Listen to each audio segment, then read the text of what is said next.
Bueno, ¿qué características diferenciales tiene el escenario político argentino actual respecto a otros de la región?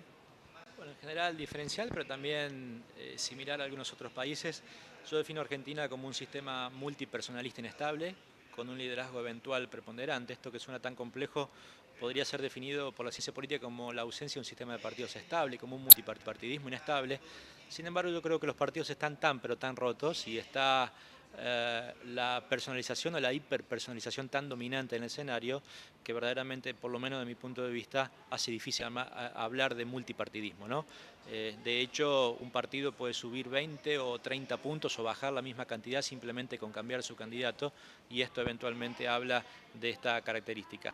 Quizás lo que genera como consecuencia este multipartidismo inestable o multipersonalismo inestable con un liderazgo preponderante es que ese liderazgo que hoy está en manos del oficialismo, particularmente en la figura de la presidenta, genera una particularidad que es se convierte en la variable independiente del sistema. Y al ser la variable independiente, la competitividad de los partidos de oposición depende de qué tan bien o qué tan mal le vaya al oficialismo. Es decir, que si el oficialismo la ve bien, todo el argumento electoral que utilicen nunca va a ser suficiente para ser competitivos. Y por el contrario, si el oficialismo le va mal, o de alguna manera no tan bien como el propio oficialismo imagina muchas veces, evidentemente la cantidad de argumentos que pueden permear en términos de crítica hacia el oficialismo puede ser muy grande.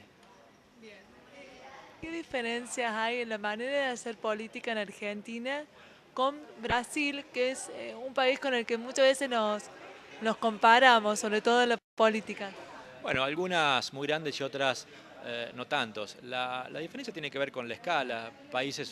Brasil es un país que básicamente no es casual que se denomine un país continental y evidentemente el sistema de partidos realmente es muy complejo. El sistema de gobernabilidad en Brasil es mucho más complejo, depende de un articulado de alianzas verdaderamente infinitas.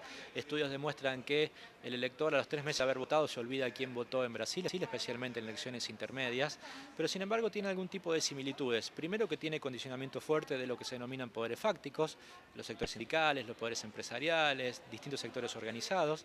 En segundo lugar, que tiene una serie de enfrentamientos, especialmente el gobierno de turno, o el oficialismo de turno, diría, lo que fue antes Lula y hoy también Dilma Rousseff, con gran parte del sistema de medios, especialmente con la red O Globo, pero en ninguna manera solo con la red O Globo. La última expresión de Lula da Silva antes de ser presidente y en el último acto de apoyo a Dilma Rousseff fue que la verdadera oposición en Brasil eran los medios de comunicación y esto refleja evidentemente la similitud que aquí se ejerce. En tercer medida que ha habido una política de alguna manera de ampliación de derechos, ¿sí? Pero esta política no ha significado tampoco que al sector, especialmente de la burguesía, de la alta burguesía, especialmente la burguesía paulista, le haya ido mal, todo lo contrario, es un proceso donde han ganado muchos. Quizás la crítica es que los de arriba han ganado más que los de abajo, sin embargo, en términos de ampliación de derechos, la incorporación de una nueva clase, algunos le llaman nueva clase media, otros le denominan incluso de modo crítico nueva clase trabajadora, porque no llega a ser clase media ni tampoco es clase baja. Desde el gobierno especialmente de Lula da Silva ha sido muy impactante para la transformación social y evidentemente esto va generando yo diría, una reorganización de la pirámide social de Brasil que evidentemente condiciona la política de una manera diferente, en el sentido de que apoya preferentemente al Partido de los Trabajadores, pero que este aumento, yo diría, de los beneficios o de los derechos que antes no tenía y que ahora tiene, va generando una demanda cada día más grande, más grande, más grande, que incluso pueda hacer eclosión, como estos días ha sucedido en Brasil. Mario, ¿qué importancia crees o qué rol juegan las denuncias de corrupción en el escenario político? Y si la opinión pública realmente las toma en cuenta, por ejemplo, a la hora de votar o de evaluar una gestión. A ver, sí juegan un rol importante, pero no siempre son determinantes del voto.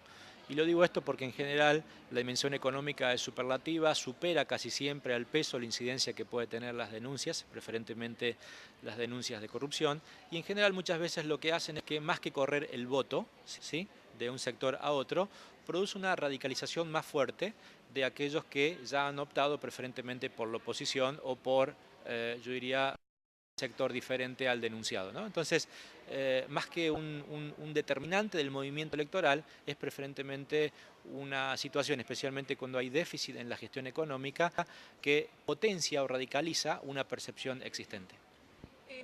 Más allá de la posibilidad de una reelección presidencial, ¿crees que que es necesaria una reforma constitucional y en qué puntos. A ver, si la posibilidad de la reelección existe desde el punto de vista matemático es inviable, por lo menos con estas reglas de juego, y esto es lo más importante.